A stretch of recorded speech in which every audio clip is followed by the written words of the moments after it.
খুবই ইউনিক একটা রেসিপি আজকে শেয়ার করছি। আমি জানি না বাংলাদেশে কোনো চ্যানেল কিংবা পেজ এই রেসিপিটা এখন পর্যন্ত দিয়েছে কি না। তো যদি কেউ দেখে থাকেন কারো পেজে কিংবা কারো চ্যানেলে, অবশ্যই আমাকে লিঙ্কটা মেনশন করে দিবেন। আর এটা কি, এটা হচ্ছে কাঁঠালের গুড়। সিজন শেষ হওয়ার আগে, এখন যেহেতু সিজন চলছে, অবশ্যই ট্রাই করে দেখতে পারেন, আর খুবই মজা হয় খেতে। তো এটার জন্য আমি প্রথমে একটা পাকা কাঁঠাল নিয়ে নিয়েছি। আর কাঁঠালের সাইজটা খুব একটা বেশি বড় না, একটু ছোট সাইজেরই। তো এখানকার আমি অর্ধেকটা দিয়ে আজকে গুড়টা বানাবো। তো এটার জন্য প্রথমে আমি কাঁঠালটাকে মানে মাঝখান দিয়ে কেটে নিয়েছি। এখন যে কাঁঠালের কোষগুলা কিংবা আমরা আঞ্চলিক ভাষায় সার বলি, সেগুলোকে আমি উঠিয়ে নিব। আর হাতে অবশ্যই একটু তেল মেখে নেবেন, যেহেতু আঠা আছে। তো আমি একটা পাত্রের মধ্যে এই মানে কাঁঠালের কোষগুলা সব উঠিয়ে নিচ্ছি। আর এগুলোকে খুব ভালো করে পরিষ্কার করে নিব। পরিষ্কার করে নিয়েছি। এখন ভেতর থেকে যে বিচির অংশগুলো কিংবা অবশিষ্ট অংশ আছে, এগুলোকেও আমি খুব ভালো করে পরিষ্কার করে নিব। এটা খুবই ইজি, সিম্পল, টেস্টি একটা রেসিপি। চাইলে কিন্তু আপনারা বাসায় ট্রাই করতে পারেন। এটা রুটির সাথে কিংবা যে কোনো কিছুতে আপনি এটা ইউজ করতে পারবেন। খুবই মিষ্টি হয় খেতে এবং খুবই টেস্টি হয়। তো কাঁঠালের কোষগুলো দেখেন, আমি সব বিচিগুলো বের করে নিয়েছি। এখন পরবর্তী স্টেপে চলে যাচ্ছি।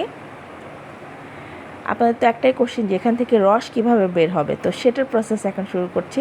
এখানে আমি কোয়ার্টার চা চামচের মতো যে রেগুলার ইউজের, মানে আমরা পানির সাথে যে চুনটা খাই, সেই চুনটা দিয়ে দিচ্ছি। এবং এটা আমি খুব ভালো করে এই কাঁঠালের কোষগুলোর সাথে মেখে 1 ঘন্টার মতো রেখে দিব। আর এটার ফলে কিন্তু এখান থেকে রসটা বের হয়ে যাবে। তো আপনারা আমার কথা শুনে একটাবার ট্রাই করেই দেখবেন। আর যদি কাঁঠালের পরিমাণ বাড়ে, তাহলে কিন্তু চুনের পরিমাণটা সেই অনুযায়ী একটু আইডিয়া করে বাড়িয়ে নেবেন। আবার খুব বেশি দিতে যাবেন না, তাহলে টেস্টটা কিন্তু অন্যরকম হয়ে যাবে। আমি 1 ঘন্টা পরে ফিরে আসছি। এখানে আমি একটা নিচে পাত্র নিয়ে নিয়েছি, উপরে একটা স্ট্রেনার দিয়ে, তার উপরে একটা ছাকার জিনিস দিয়ে দিয়েছি। এখন এখানে যে 1 ঘন্টা পরে আমি ফিরে আসলাম, যে ওই কোষগুলো, কাঁঠালের কোষগুলো এখন দিয়ে দিচ্ছি। দিয়ে এখন হাতের সাহায্যে আমি এগুলোকে চিপে রস বের করে নিব এবং সম্পূর্ণ রসটা বের করে নিতে হবে। আপনার ভিডিওতে দেখেই বুঝতে পারছেন আমি কিভাবে করছি। আর এই রস থেকেই কিন্তু গুড়টা হবে, ঠিক আছে? তো দেখেন, আমার যেহেতু কাঁঠালের পরিমাণ কম ছিল, সেক্ষেত্রে কিন্তু বেশ খানিকটা রস বের হয়েছে। আপনারা চাইলে কিন্তু অ্যামাউন্টে বেশি পরিমাণে করতে পারেন। তো এই তো রসটা আমি আপনাদেরকে দেখিয়েও দিলাম। এখন আমি পরবর্তী স্টেপের জন্য চুলায় চলে যাব। এখানে আমি মিডিয়াম হিটে চুলাটা জ্বালিয়ে দিয়েছি, মিডিয়াম টু লো হিটে। এখন এখানে রসগুলো দিয়ে দিচ্ছি, দিয়ে এটাকে আমি জাল করতে থাকবো। আর চুলার হিটটা অবশ্যই বাড়াবো না, মাঝে মধ্যে এরকম একটু নেড়ে চেড়ে দিবেন। এখন ওপরে যে গাদের মতো অংশটা আছে, এই অংশটা কিন্তু আমি তুলে ফেলে দিব, ঠিক আছে?